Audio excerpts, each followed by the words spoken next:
وتواصوا بالحق وتواصوا بالحق وتواصوا بالصبر وقال الله تعالى في موضع آخر يا أيها الذين آمنوا اتقوا الله حق تقاته ولا تموتن إلا وأنتم مسلمون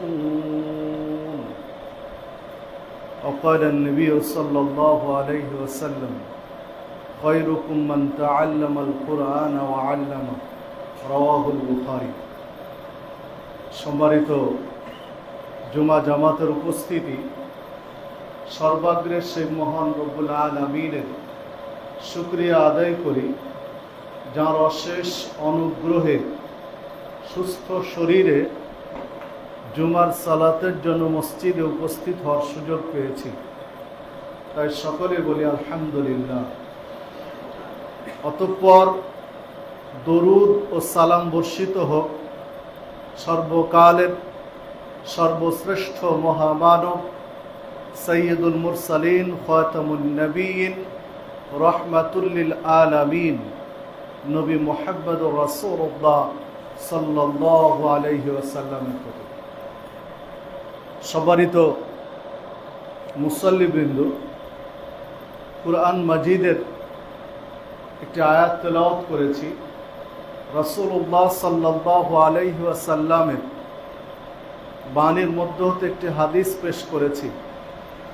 এর আলোকে আজকে আমার আলোচনার বিষয় মানুষের জীবনে কুরআন মাজিদের প্রভাব। একজন মানুষের জীবনে কুরআন মাজিদের প্রভাব কি ধরনের, বা একটু ভিন্নভাবে বলতে গেলে কুরআন মাজিদ মানুষের কি ধরনের উপকার করে, কিভাবে মানুষের সম্মান বাড়ায়, উল্লেখিত বিষয়গুলোর উপরে কুরআন মাজিদ, সহিহ হাদিস, প্রাসঙ্গিক কিছু কথা বলে আলোচনার ইতি টানবো ইনশাআল্লাহ। ওয়া তাওফীকি ইল্লা বিল্লাহ আলাইহি তাওয়াক্কালতু ওয়া ইলাইহি উনীব। সম্মানিত মুসল্লিবৃন্দ, আল্লাহ রাব্বুল আলামিনের সবচেয়ে নিপুণ সৃষ্টি মানুষ। যে মানুষকে আল্লাহ রাব্বুল আলামিন দুই হাত দিয়ে সৃষ্টি করেছেন, যা সূরা সাদ ৭৫ নম্বর আয়াতে আল্লাহ রাব্বুল আলামিন উল্লেখ করেছেন, লিমা খলাকতু বিয়াদাইয়া, যে দুই হাত দিয়ে খলাকতু, আল্লাহ বলছেন আমি সৃষ্টি করেছি, বিয়াদাইয়া আমার দুই হাত দিয়ে। তো দুই হাত দিয়ে আল্লাহ মানুষকে সৃষ্টি করেছেন। মানুষ হচ্ছে আল্লাহর নিপুণ সৃষ্টি। লাকাদ খলাকনাল ইনসান ফি আহসানি তাকওয়িম, আল্লাহ বলছেন আমি মানুষকে সর্বোত্তম অবয়ব তথা সর্বোত্তম আকৃতি দিয়ে সৃষ্টি করেছি। মানুষের চেয়ে উত্তম আকৃতি আর কারো মধ্যে নেই। অপরূপ সুন্দর করে আল্লাহ মানুষকে সৃষ্টি করেছেন। এই মানুষের জীবন চলার জন্য, এই মানুষের কথাবার্তা বলার আদবের জন্য, এই মানুষের খাওয়া দাওয়া, শিষ্টাচার, সার্বিক জীবন কিভাবে পরিচালনা করবেন, এইটা একেবারে বাস্তবতার আলোকে বুঝিয়ে দেওয়ার জন্য, জানিয়ে দেওয়ার জন্য আল্লাহ রাব্বুল আলামিন 23 বছরে নবী মুহাম্মদ সাল্লাল্লাহু আলাইহি ওয়াসাল্লামের উপরে এই কোরআন মাজিদ নাজিল করেছেন। যে কোরআন মাজিদের মধ্যে মানুষের সার্বিক জীবন পরিচালনা করার দিক নির্দেশনা দেওয়া হয়েছে, যা নবী মুহাম্মদ সাল্লাল্লাহু আলাইহি ওয়াসাল্লাম বিভিন্ন প্রেক্ষাপটে বিশ্লেষণ করে বাস্তবতার আলোকে মানুষকে শিখিয়েছেন। উম্মাহাতুল মুমিনিন আয়েশা সিদ্দিকা রাদিয়াল্লাহু আনহা, তার কাছে একজন সাহাবী জিজ্ঞাসা করলেন, একজন ব্যক্তি জিজ্ঞাসা করলেন যে রাসূলুল্লাহ সাল্লাল্লাহু আলাইহি ওয়াসাল্লামের চরিত্র কেমন ছিল। আর রাসূল সাল্লাল্লাহু আলাইহি ওয়াসাল্লামের চরিত্র কেমন ছিল এটা একজন ব্যক্তি জানতে চাইলেন রাসূলুল্লাহ সাল্লাল্লাহু আলাইহি ওয়াসাল্লামের স্ত্রীর কাছে।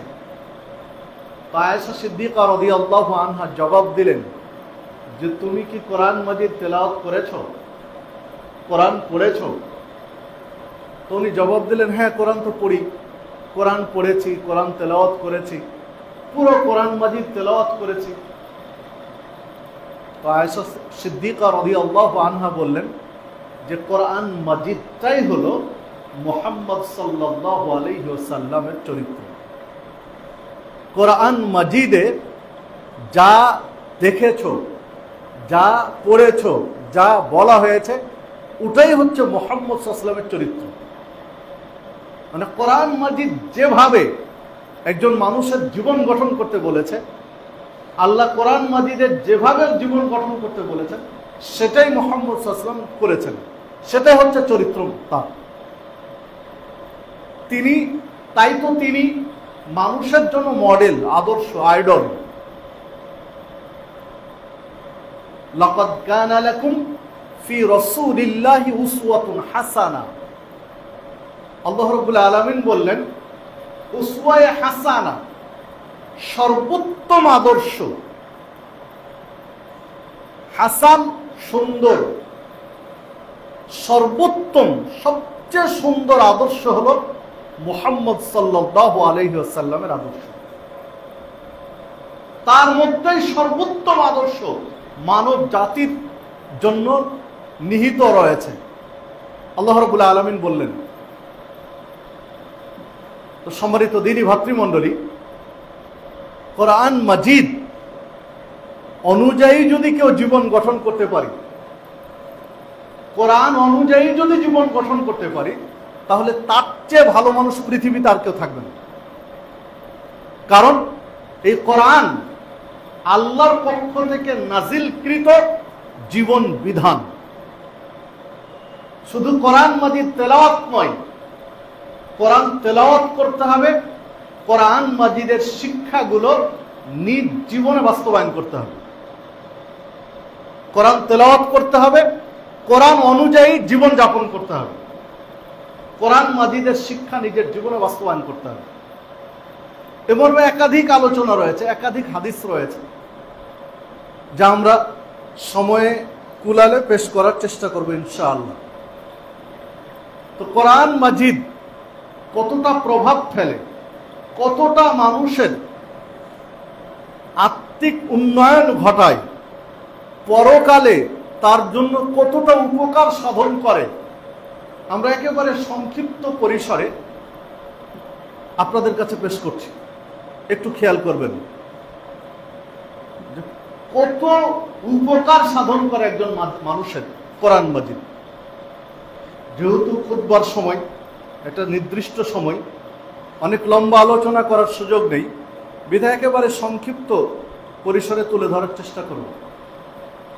আল্লাহ রাব্বুল আলামিন সূরা আনফাল 2 নম্বর আয়াতে বলেছেন, ওয়া ইযা তুলিয়াত আলাইহিম আয়াতুহু, যখন তাদের কাছে আয়াত পেশ করা হয়, মুমিনদের কাছে যখন কোরআন মাজিদের কোনো আয়াত পেশ করা হয়, জাদাতহুম ঈমানা, তখন তাদের ঈমান, জাদা ইয়াজিদু মানে অনেক বেড়ে যাওয়া, বৃদ্ধি পাওয়া, প্রবৃদ্ধি, আধিক্য, মানে ঈমান তাদের অনেক বেড়ে যায়।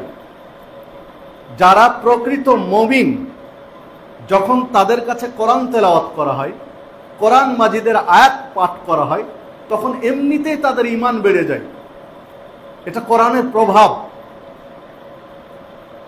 এটা কোরআন মাজিদের প্রভাব। প্রত্যেক দিন সূরা ফাতিহা, প্রত্যেক দিন মাগরিবের সালাতে আমরা শুনি, এশার সালাতে শুনি, ফজরের সালাতে শুনি, প্রত্যেক দিন, কিন্তু কোনোদিন বিরক্তি লাগে না, কোনোদিন খারাপ লাগে না, কোন মুসলিমের খারাপ লাগে না। বরং তার সুর, ইমাম সাহেবের সুর যদি একটু ভালো হয়, তেলাওয়াত যদি শুদ্ধ হয়, সুন্দর হয়, লাহান সুন্দর হয়, বরং আরো হৃদয়টা গলে যায়। মনে হয় যে এত তাড়াতাড়ি কেন সূরা ফাতিহা শেষ হয়ে গেল। সূরা ফাতিহার পরে অন্য আরেকটা তেলাওয়াত করেন, তখন মনে হয় এত তাড়াতাড়ি কেন শেষ হচ্ছে। আল্লাহ রাব্বুল আলামিন এই কথাটাই বলেছেন যে ওয়াইদা তুলিয়াত আলাইহিম আয়াতুহু, যখন তাদের কাছে আয়াত তেলাওয়াত করা হয়, আয়াত পেশ করা হয়, যাদাতহুম ঈমানা, তখন তাদের ঈমানটা বেড়ে যায়, বৃদ্ধি পায়। এটা কোরআনের প্রভাব। অনুরূপে দেখুন আল্লাহ রাব্বুল আলামিন সূরা ইউনুস 57 নম্বর আয়াতে উল্লেখ করেছেন, ইয়া আইয়ুহান নাস, হে জনমণ্ডলী, হে পৃথিবীর মানুষ, কদ জাআতকুম মাউইদাতুন মির রাব্বিকুম ওয়া শিফাউন লিমা ফিস সুদূর, নিশ্চয় আমি তোমাদের কাছে নিয়ে এসেছি। আল্লাহ রাসূল সাল্লাল্লাহু আলাইহি সাল্লাম বলছেন যে হে জনমণ্ডলী, আল্লাহ রাব্বুল আলামিন তার মাধ্যমে জানিয়ে দিলেন যে হে জনমণ্ডলী, তোমাদের কাছে নিয়ে এসেছি মাউইদা, মানে উপদেশ, মির রাব্বিকুম, তোমাদের প্রভুর পক্ষ থেকে, তোমাদের প্রভুর পক্ষ থেকে উপদেশ, নসিহা নিয়ে এসেছি। ওয়া শিফাউল লিমা ফিস সুদূর, এবং সদর, সদর মানে অন্তর, অন্তর, বুক, কলব, সদর। তো শিফাউল লিমা ফিস সুদূর, অন্তরের ব্যাধি বা হৃদরোগ থেকে নিষ্কৃতির চিকিৎসা হচ্ছে এই কোরআন। আল্লাহ বলছেন কোরআন মাজিদে যে শিফাউল লিমা ফিস সুদূর। যদি নিয়মিত কোরআন তেলাওয়াত করা হয় তাহলে বোঝা যায় যে হৃদরোগের আক্রান্ত হওয়া বা অন্তরের রোগে আক্রান্ত হওয়া বা মানসিক রোগে আক্রান্ত হওয়া এর সম্ভাবনা থাকে না যদি নিয়মিত কোরআন তেলাওয়াত করে। মানসিক রোগ, হৃদরোগ বা এই জাতীয় বিষণ্ণতা, এই জাতীয় সমস্যা তাকে গ্রাস করতে পারবে না যদি নিয়মিত কোরআন তেলাওয়াত করে। এরপরে বলছেন ওয়া হুদাম ওয়া রাহমাতুল লিল মুমিনিন, এটা হচ্ছে হেদায়েত এবং মুমিনদের জন্য রহমত। তাহলে কোরআন মাজিদ আল্লাহর পক্ষ থেকে রাসূলুল্লাহ সাল্লাল্লাহু আলাইহি ওয়াসাল্লাম নিয়ে এসেছেন মানুষের জন্য উপদেশ হিসাবে, মানুষের অন্তরের রোগের চিকিৎসা হিসাবে, মানুষের হেদায়েতের জন্য এবং মানুষের জন্য রহমত স্বরূপ এই কোরআন মাজিদ। তো যদি নিয়মিত কোরআন মাজিদ তেলাওয়াত করি তাহলে নিঃসন্দেহে আপনার আমার জীবনে আল্লাহর পক্ষ থেকে রহমত নাজিল হবে। নিঃসন্দেহে আপনি আমি হেদায়েতের উপরে থাকতে পারবো। নিঃসন্দেহে সর্বোত্তম উপদেশ অনুযায়ী জীবন যাপন করতে পারবো এবং অন্তরের রোগ থেকে বেঁচে থাকার মাধ্যম হবে কোরআন মাজিদ। দেখুন রাসূলুল্লাহ সাল্লাল্লাহু আলাইহি ওয়াসাল্লাম চমৎকার একটা উদাহরণ দিয়েছেন কোরআন মাজিদকে কেন্দ্র করে। কোরআন মাজিদ একজন মুমিন তেলাওয়াত করে, আবার একজন ফাসিক, ফাজের, পাপী মানুষও কোরআন তেলাওয়াত করে। একজন পাপী মানুষও কোরআন মাজিদ তেলাওয়াত করতে পারে, একজন মুমিন বান্দাও তেলাওয়াত করতে পারে।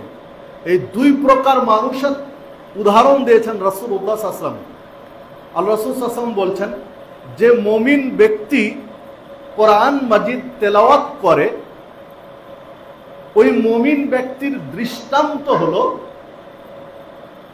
সুগন্ধি যুক্ত, সুঘ্রাণ রয়েছে, ঘ্রাণ যুক্ত লেবুর মতো।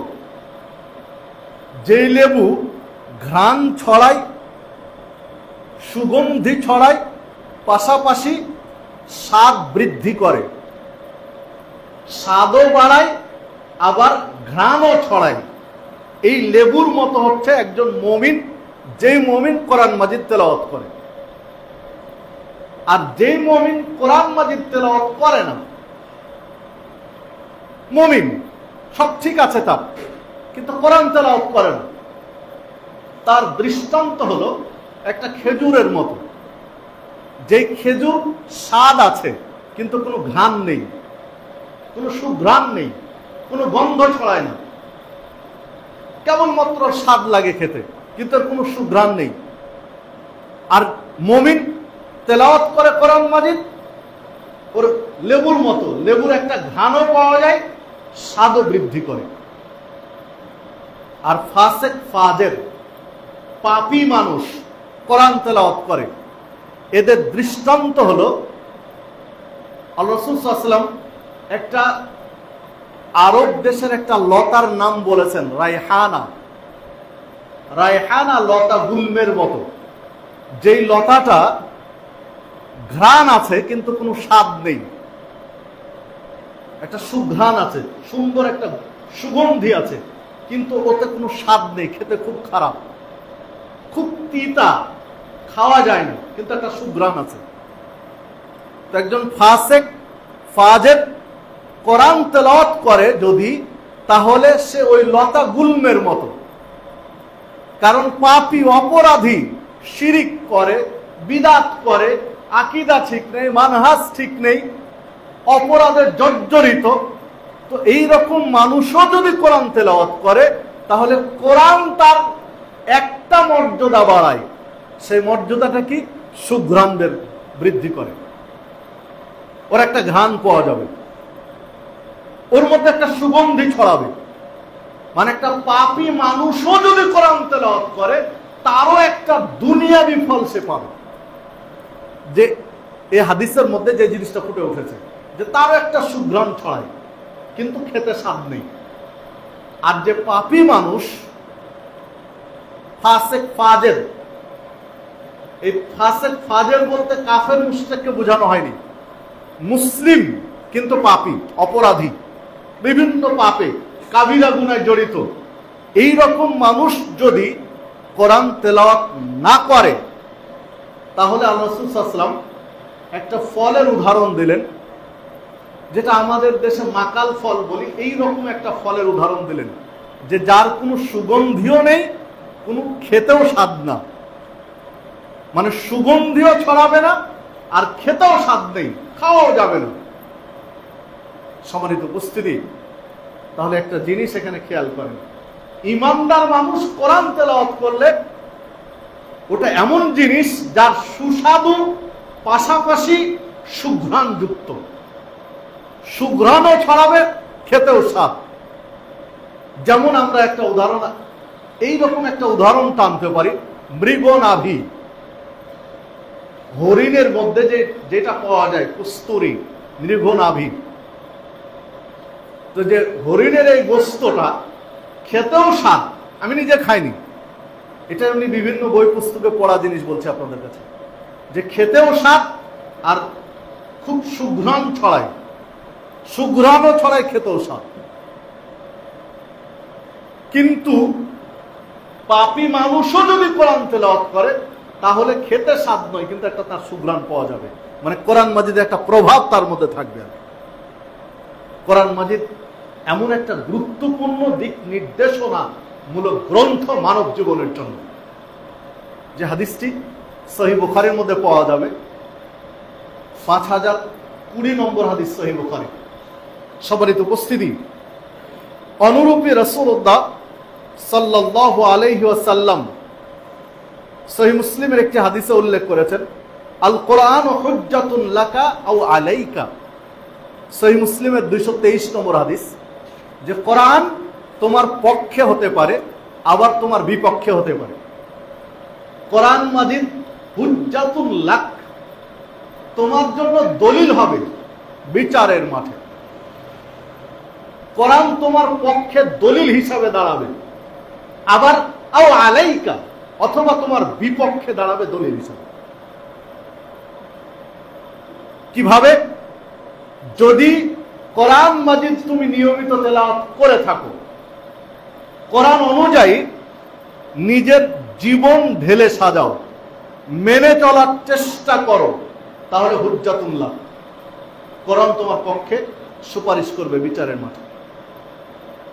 পৃথিবীতে মাত্র কয়েকটা জিনিস একজন ব্যক্তির পক্ষে শাফাআত করবে বিচারের মাঠে। পৃথিবীতে যে জিনিসগুলো রয়েছে তার হাতে গোনা কয়েকটা জিনিস একজন ব্যক্তির পক্ষে বিচারের মাঠে সুপারিশ করবে। বিচারের মাঠ তো কল্পনা করতে পারবেন না বিচারের মাঠ কি জিনিস, কল্পনার বাহিরে বিচারের মাঠ কি জিনিস। তার কিঞ্চিত ইঙ্গিত আল্লাহ রাব্বুল আলামিন সূরা হজ এর 2 নম্বর আয়াতে দিয়েছেন। আল্লাহ রাব্বুল আলামিন বলছেন যে সেই দিন দুগ্ধবতী মা দুধের বাচ্চার কথা ভুলে যাবে, ও মনে রাখতে পারবে না যে তার দুধের বাচ্চা আছে। বাচ্চাকে দুধ খাওয়াচ্ছিল, কখন খসে পড়ে গেছে কোল থেকে ও টের পাবে না। এরপরে বললেন সেই দিন প্রত্যেক গর্ভবতী মা তার গর্ভপাত হয়ে যাবে, বাচ্চা প্রসব করে দিবে, অথচ বুঝতে পারবে না বাচ্চা প্রসব হয়ে গেছে। মানে বিচারের মাঠের ভয়ঙ্কর দৃশ্যের কাছে বাচ্চা প্রসব করা কিছুই না, এতটাই ভয়াবহ পরিস্থিতি সেই দিন। তৃতীয়ত বললেন সেই দিন মানুষকে দেখবে ওয়া আনতুম সুকারা, সুকারা, সেই দিন মানুষকে দেখবে মাতাল সদৃশ। মাতলামি মানে সুকারা বলা হয় মুস্কির, সাকের থেকে শব্দগুলো এসেছে। অধিক পরিমাণে নেশা করলে, মদ খেলে যখন নেশায় আসক্ত হয়ে যায়, এই রকম মাতালের মতো মনে হবে সেই দিন মানুষকে।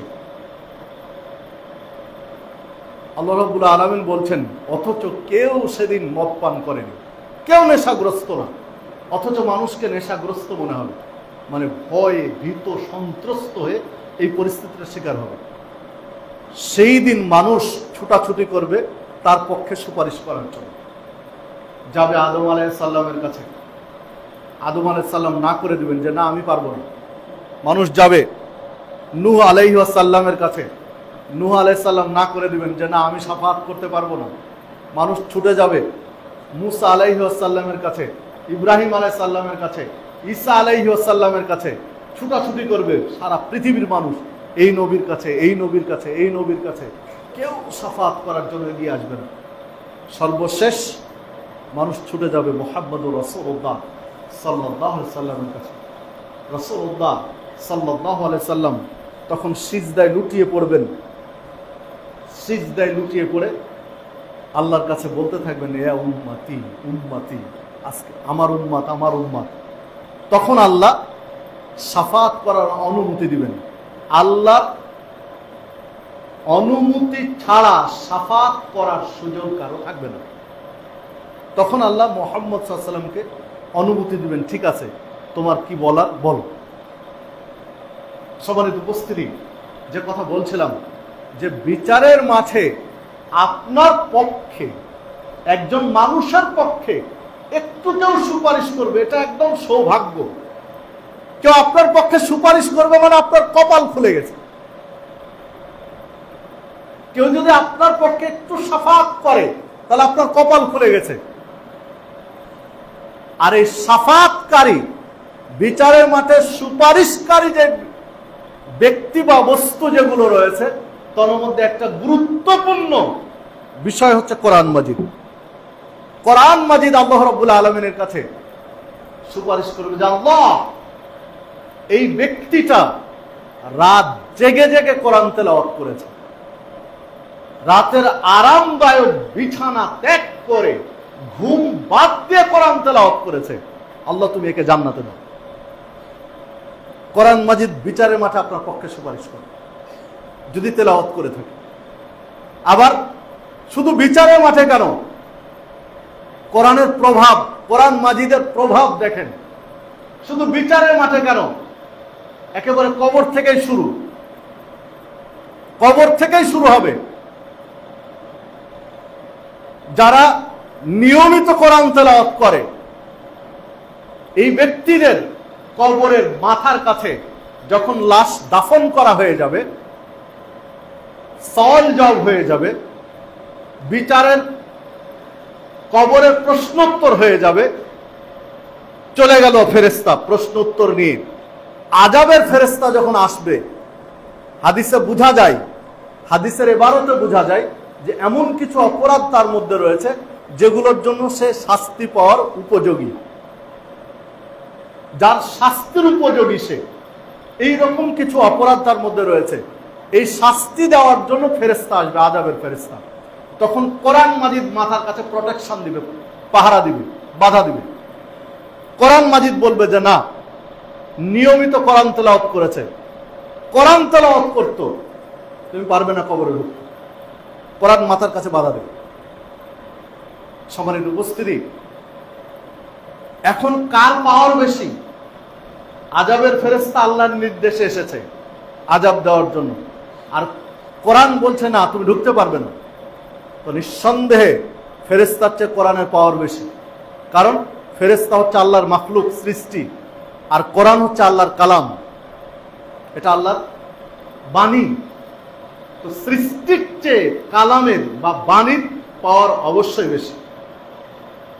কোরআন মাজিদ ঢুকতে দিবে না আযাবের ফেরেশতাকে আল্লাহ রাব্বুল আলামিনের কাছে। অবশ্য তিনটা স্তর রয়েছে, যে হাদিসটি তাবারানী মুআজামুল আওসাতের মধ্যে বর্ণিত হয়েছে হাসান সনদে। তিনটি স্তর রয়েছে, যে তখন মাঝখানে চলে যাবে হাতের কাজ দিয়ে তথা কোমরের কাজ দিয়ে ঢুকতে যাইবে। যদি লোকটি দান সাদাকা করে থাকে তখন দান সাদাকা বাধা দিবে, কবরে ঢুকতে দিবে না। এই জন্য উচিত আমাদের প্রত্যেকের সামান্য সামান্য হলেও দান সাদাকা করা, সামান্য হোক। ইসলাম বলেনি যে তাকে হাজার হাজার কোটি কোটি টাকা দান করতে হবে, এটা ইসলাম বলেনি। তার সাধ্য অনুযায়ী যতটুকু আল্লাহ সাধ্য দিয়েছেন ততটুকু দান সাদাকা করা। কারণ যখনই কোমরের কাজ দিয়ে হাতের কাজ দিয়ে ঢুকতে চাইবে, দান সাদাকা বাধা দিবে যে না তুমি ঢুকতে পারবে না। লোকটা দান সাদাকা করতো, তখন চলে যাবে পায়ের কাছে, পায়ের কাজ দিয়ে ঢুকতে চাইবে, তখন বাধা দিবে মসজিদ। লোকটি যদি মসজিদমুখী হয়ে থাকে, সালাত আদায় করে হয়ে থাকে, মসজিদের সাথে তার কানেকশন থাকে, মসজিদের প্রতি তার ভালোবাসা থাকে, এই লোকটির জন্য কবরে পাহারা দেবে মসজিদ। মসজিদ ঢুকতে দেবে যে না কবরে ঢুকতে পারবে না, কারণ নিয়মিত সালাত আদায় করতো, মসজিদের সাথে তার যাতায়াত ছিল, কানেকশন ছিল, মসজিদ বাধা দেবে। আযাবের ফেরেশতা আল্লাহর কাছে ঘুরে যাবে, আল্লাহ রাব্বুল আলামিনের কাছে গিয়ে বলবে, আল্লাহ তুমি এমন এক বান্দার কবরে আযাব দিতে আমাকে পাঠালে, নির্দেশ দিলে, যে যার কবরের কাছে তোমার কালাম কোরআন পাহারা দিচ্ছে, ঢুকতে দিচ্ছে না, হাতের কাছে ঢুকতে দিচ্ছে না, মাঝখানে ঢুকতে দিচ্ছে না দান সাদাকা, পায়ের কাছ দিয়ে ঢুকতে দিচ্ছে না, সালাত মসজিদ ঢুকতে দিচ্ছে না, যে সালাত পড়তো। আল্লাহ রাব্বুল আলামিন বলবেন ঠিক আছে যাও, ওই কবরে তোমার ঢোকা লাগবে না, যাও। এই হাদিস প্রমাণ করে যে একজন ব্যক্তির যদি এই তিনটা আমল নিয়মিত থাকে, কন্টিনিউ করতে পারে, নিয়মিত কোরআন তেলাওয়াত করা, দান সাদাকা প্রবাহ থাকা, চালু থাকা, মাঝে মাঝেই করছে, মানে দান করেছে আর কোনো খবর নেই এই রকম নয়, মাঝে মাঝে দান করে, পরিমাণ যেটাই হোক না কেন মাঝে মাঝে দান সাদাকা করে, এবং মসজিদমুখী সালাত আদায় করে, মসজিদে যাতায়াত করে, সালাত আদায় করে, এই ব্যক্তির কবরের আযাব থেকে ঠেকিয়ে দিবে তিনটে জিনিস। তো আমার আলোচনার সাথে যেটা রিলেটেড, সবগুলো দলিল পূর্ণভাবে তুলে ধরতে গেলে অনেক সময় লেগে যাবে। আমার লেখা ছোট্ট বইও আছে, এই বইয়ের মধ্যেই পুরো আলোচনাগুলোর প্রত্যেকটা বিষয়ের দলিল আছে বিস্তারিত সেখান থেকে। তবে এখান থেকে শুধু কাট করে অল্প অল্প করে বলছি, যেহেতু ইতিমধ্যে সময় পার হয়ে গেছে। তো দেখুন, একজন মানুষের যদি এই তিনটি আমল থাকে তাহলে কবর তার সংরক্ষিত। তো আমার আলোচনার সাথে যেটা সম্পৃক্ত সেটা হলো কোরআন। যে কোরআন মাজিদ কবরে বাধা দিবে, কবরে আযাব হতে দিবে না। যদি নিয়মিত কোরআন তেলাওয়াত করে থাকি, যদি ইমানদার হই, নিয়মিত কোরআন তেলাওয়াত করে থাকি, ইমান নিয়ে যদি মৃত্যুবরণ করি, নিয়মিত কোরআন তেলাওয়াত আমলনামায় থাকে, তাহলে কবরে আযাব ঠেকিয়ে দিবে কোরআন মাজিদ। কবর থেকে দ্বিতীয় স্টেপ হাসর, বিচারের মাঠ। এবার বিচারের মাঠে দেখেন রাসূলুল্লাহ সাল্লাল্লাহু আলাইহি সাল্লাম বলছেন, যারা নিয়মিত কোরআন তেলাওয়াত করেছে, আর এক হাদিসে রয়েছে বিশেষ করে যারা সূরা বাকারা এবং সূরা আলে ইমরান তেলাওয়াত করে। আর এক হাদিসের ইঙ্গিত পাওয়া যায় যে সূরা বাকারার শেষ দুই আয়াত যারা পড়ে, তো যারা এই তেলাওয়াত গুলো করে, বিচারের মাঠে এই ব্যক্তির পক্ষ থেকে আল্লাহর সাথে কথোপকথন করবে।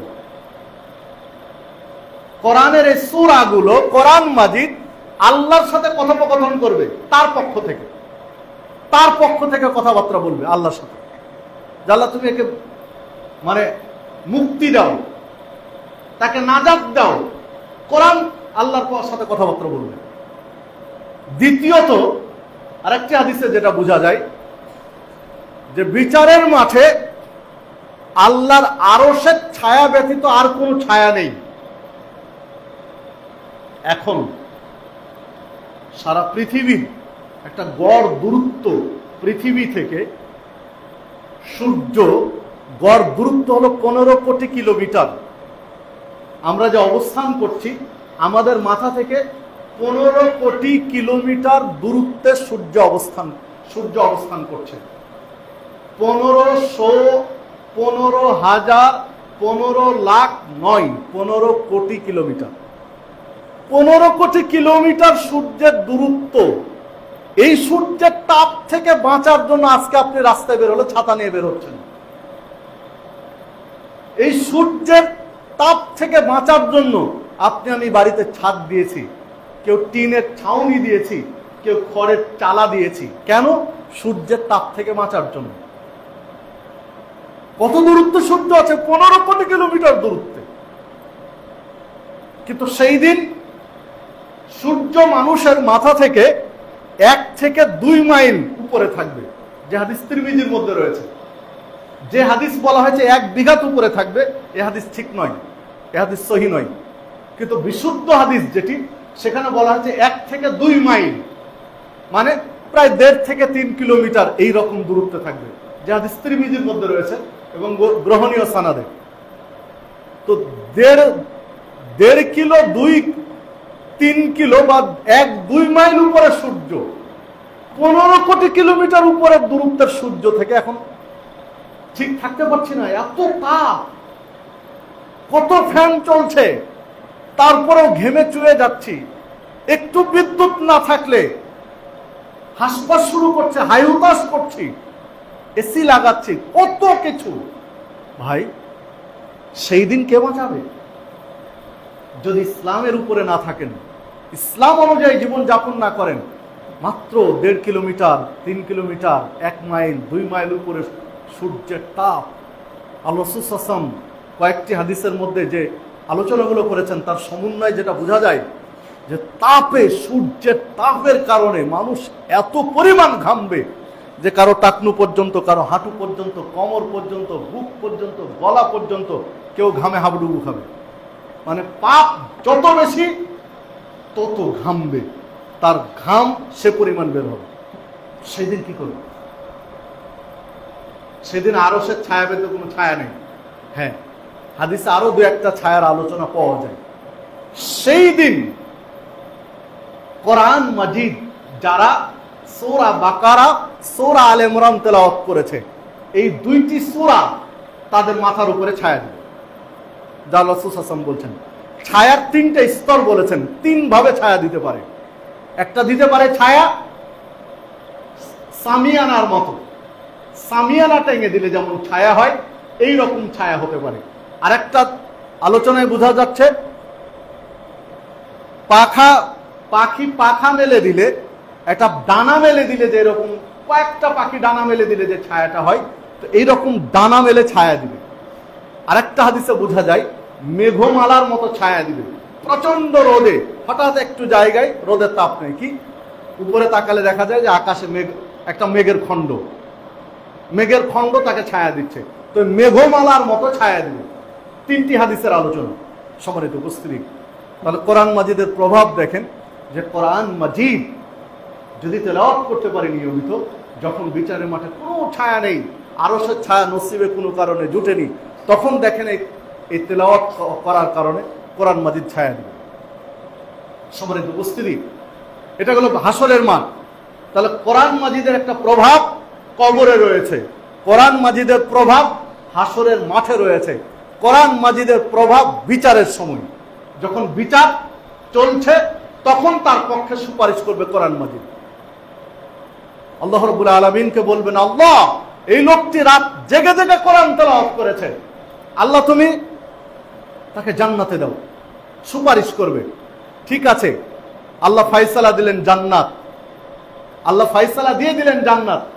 এরপরেও দেখেন কোরআন মাজিদের প্রভাব। কোরআন মাজিদ আল্লাহ রাব্বুল আলামিনকে বলবেন, মানে ফায়সালা হওয়ার পরের ঘটনা যেটা বোঝা যাচ্ছে, যে আল্লাহ তুমি তার মাথায় মর্যাদার মুকুট পরিয়ে দাও, আল্লাহ তুমি তাকে উত্তম পোশাক পরিয়ে দাও, আল্লাহ তুমি তার মর্যাদা বাড়িয়ে দাও। এই সুপারিশগুলো কোরআন মাজিদ করবে। সম্মানিত উপস্থিতি, মাদ্রাসার ছাত্রদের দৃষ্টি আকর্ষণ করব যে আল্লাহ রাব্বুল আলামিন তোমাদেরকে এমন জায়গায় কবুল করেছেন, এমন সুন্দর একটা জায়গার জন্য তোমাদেরকে কবুল করেছেন, যেখানে সারাক্ষণ তোমরা কোরআন মাজিদ তেলাওয়াত করো। রাতে, দিনে, সকালে, সাঁঝে সব সময় তোমরা কোরআন মাজিদ তেলাওয়াত করো। এর চেয়ে সৌভাগ্য আর কি হতে পারে? তোমাদেরকে এই পথচ্যুত করার জন্য, এই পথ থেকে বিভ্রান্ত করার জন্য সব সময় শয়তান লেগে থাকবে, এটাই স্বাভাবিক। কারণ একজন ছাত্রকে এই পথ থেকে দূরে সরিয়ে দিতে পারলে শয়তান কোরআন মাজিদে একটা খাদেম আউট করে দিয়েছে, এটা তার সফলতা। এজন্য শয়তান তোমাদের পিছনে লাগবে, এটা স্বাভাবিক, চূড়ান্ত সত্য। শয়তান তোমাদের পিছনে যদি না লাগবে তো কোথায়? স্কুলের ছাত্রদের কাছে শয়তান গিয়ে বোকা সাজবে? কারণ তারা মাঝে মাঝে যে কাজগুলো করে শয়তানও তাদের কাছে হার মেনে যায়, শয়তানও ফেল মারবে তাদের কাছে। তারা যে কাজ করে তাদের কাছে শয়তান যাবে কেন? যখন স্কুলের একটা অনুষ্ঠানে, কলেজের একটা অনুষ্ঠানে, ভার্সিটির একটা অনুষ্ঠানে প্রিন্সিপাল, ভিসি, কমিটির সদস্যরা স্টেজে বসে থাকবে আর স্টেজে মেয়েরা নাচবে, ছাত্রীরা নাচবে, ওই জায়গায় শয়তানের কোনো কাজ আছে? ওখানে শয়তানের যাওয়ার কোনো প্রয়োজন আছে? কারণ শয়তানের গডফাদাররাই তো ওখানে আছে, ওর যাওয়ার কি দরকার? জি না, ওখানে তাদের যাওয়ার দরকার নেই। ওরা কোথায় আসে? শয়তানের চালা চামচা তোমাদের পিছনে লাগে, তোমাদের ওয়াসওয়াসা দেয়। কারণ আল্লাহ রাব্বুল আলামিনের নবী মুহাম্মদ সাল্লাল্লাহু আলাইহি ওয়াসাল্লাম তার একটা চমৎকার বিশ্লেষণ করেছেন, যে দেখুন আল্লাহ রাব্বুল আলামিন বলছেন, আহলুল কোরআনে হুম আহলুল্লাহ, যে যারা কোরআনের অনুসারী, কোরআনের খাদেম, পরিবার, তারা যেন আল্লাহর পরিবারের মতো। মানে এখানে শিরক এই দৃষ্টিকোণ নয়, দৃষ্টিকোণ ভিন্ন, যে আল্লাহর কালামকে তারা সংরক্ষণ করে, আল্লাহর কালামকে তারা সংরক্ষণ করে। মানে আল্লাহর বিশেষ বান্দা যারা কোরআনের খাদেম, কোরআন মাজিদের জন্য সময় ব্যয় করে, আল্লাহর বিশেষ বান্দা এরা। তো আল্লাহর বিশেষ বান্দা থেকে যদি তোমাকে দূরে সরাতে পারে, তাহলে তো এটা তার সফলতা, এটা তার সফলতা। এই জিনিসগুলো মাথায় রাখতে হবে। সম্মানিত উপস্থিতি, কোরআন শুধু তেলাওয়াত করে শেষ নয়, কোরআন অনুযায়ী জীবন যাপন করতে হবে। কেননা উসুলুস সালাসা, 3টি মূল নীতির উপর একজন মানুষের জীবন গঠন। ইলম অর্জনের মূল নীতি 3টি, যে বিশ্লেষণ আজকে করার সময় নেই, আল্লাহ চাইলে অন্যদিন করব। তবে এতটুকু বলে রাখি, কবরে প্রশ্ন করা হবে প্রথমত 3টি। মান রব্বুক, রবকে, রব্বি আল্লাহ, রব আল্লাহ। মা দিনু, দিন কি? দিন ইসলাম, আমার দিন ইসলাম। মা হাদা রাজুল আল্লাযী বুইসা ফিকুম, ইনি কে যাকে তোমাদের কাছে পাঠানো হয়েছিল? ওয়া রাসূলুল্লাহ, তখন বলবে ইনি হলেন রাসূলুল্লাহ সাল্লাল্লাহু আলাইহি সাল্লাম। এই তিনটি প্রশ্নের উত্তর দিতে পারলে তখন 4 নম্বর প্রশ্ন তার জন্য, মা ইউদরিকা, তুমি জানলে কিভাবে? কে তোমাকে জানালো? কে শিখালো? কিভাবে শিখলে যে তোমার রব আল্লাহ, তোমার দিন ইসলাম, ইনি তোমাদের নবী? তখন লোকটা জবাব দিবে, যে 3টি প্রশ্নের উত্তর দিয়েছে ওই লোকটি জবাব দিবে, কারাআতু কিতাব আল্লাহ, আমি আল্লাহর কিতাব তেলাওয়াত করেছি, আল্লাহর কালাম কোরআন তেলাওয়াত করে জেনেছি। ফাআমানতু, এর উপর ঈমান এনেছি। ওয়াসাদ্দাকতু, এটা সত্যায়ন করেছি, মানে মেনে চলেছি। কোরআন তেলাওয়াত করেছি, এর উপর ঈমান এনেছি এবং মেনে চলার চেষ্টা করেছি। যখন এই জবাব দিবে, অনাদা মুনাদি মিনাস সামা, তখন আসমান থেকে আল্লাহ ডাক দিবেন ওই ফেরেশতাকে যিনি প্রশ্ন উত্তর করছেন। ফেরেশতাকে আল্লাহ আসমান থেকে ডাক দিবেন, ডাক দিয়ে বলবেন, সাদাকা আবদি, আমার বান্দা সত্য বলেছে, সঠিক জবাব দিয়েছে, বিধায় তার পরনে জান্নাতের পোশাক পরিয়ে দাও, তার কবরে জান্নাতের বিছানা বিছিয়ে দাও, জান্নাতের সাথে তার কবরে একটা সংযোগ স্থাপন করে দাও। সম্মানিত মুসল্লিবৃন্দ, এই হাদিস প্রমাণ করে, যে হাদিস সংক্ষিপ্ত পরিসরে সহিহ বুখারীতে বর্ণিত হয়েছে, আর বিস্তারিত আলোচনা এসেছে মুসনাদ আহমদের মধ্যে, মিশকাতের 1542 নম্বর হাদিস। তো দেখুন, কবরের প্রশ্ন উত্তর দেওয়া সহজ কাদের জন্য? যারা কোরআন তেলাওয়াত করে, কোরআনের উপর ঈমান আনে এবং মেনে চলার চেষ্টা করে, কবরের সওয়াল জবাব তাদের জন্য সহজ, যা স্পষ্ট হাদিসে বোঝা যায়। তাহলে কোরআন অনুযায়ী জীবন যাপন করতে হবে। হ্যাঁ, আমি নিয়মিত কোরআন তেলাওয়াত করি, কিন্তু পর্যাপ্ত পরিমাণে মিথ্যা কথা বলছি। কোরআনও তেলাওয়াত করি, যখন তখন প্রয়োজনে অপ্রয়োজনে মিথ্যার বন্যা বইয়ে দিচ্ছি। তাহলে কোরআন অনুযায়ী অসাদ্দাক্তু বলার কি সুযোগ আমার আছে? আমি কি বলতে পারবো যে কোরআন অনুযায়ী জীবন যাপন করেছি? কোরআন মাজিদে কোথাও কি কোনো মুসলিমকে মিথ্যা কথা বলতে বলা হয়েছে?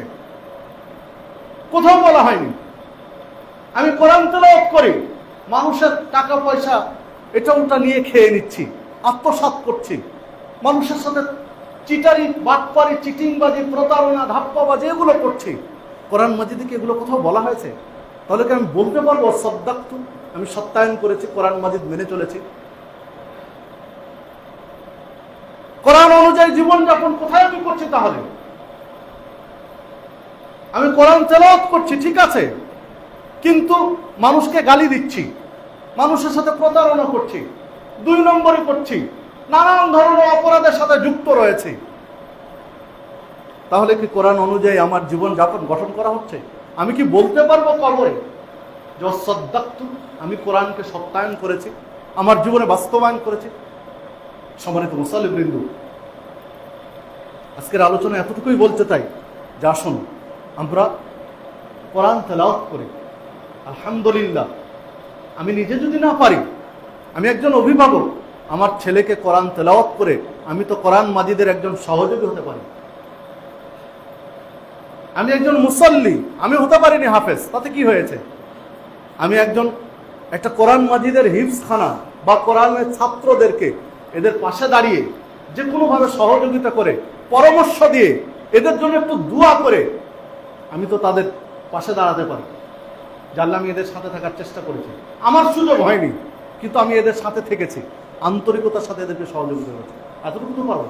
আসুন আমরা যে যে অবস্থানে রয়েছি, আমরা কোরআনকে মূল্যায়ন করি, কোরআন তেলাওয়াত করি, এটা ধরে রাখার চেষ্টা করি, এটা স্মরণে রাখার চেষ্টা করি, যে যতটুকু মুখস্থ করেছি সর্বাত্মক চেষ্টা করি। কারণ শয়তান চেষ্টা করবে এটা বিভ্রান্ত করা, ভুলিয়ে দেওয়া।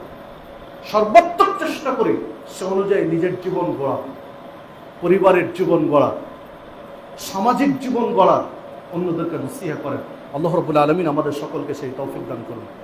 আল্লাহ রাব্বুল আলামিন আমাদেরকে কোরআন মাজিদ তেলাওয়াত করার, সে অনুযায়ী জীবন যাপন করার তৌফিক দান করুন। আমাদের যে ভুল ত্রুটিগুলো রয়েছে আল্লাহ রাব্বুল আলামিন সেগুলো শুধরে নেওয়ার তৌফিক দান করুন। শয়তান যেন আমাদের কাছে আশ্রয় না পায়, আল্লাহ রাব্বুল আলামিনের কাছে প্রার্থনা করে, আল্লাহ তুমি শয়তানের কুমন্ত্রণা ওয়াসওয়াসা থেকে আমাদেরকে রক্ষা করো, আমাদেরকে হেফাজত করো। আমিন। আকুলু কওলি হাযা ওয়া আস্তাগফিরুল্লাহ। نحمد ونصلي على رسوله الكريم. أعوذ بالله من الشيطان الرجيم.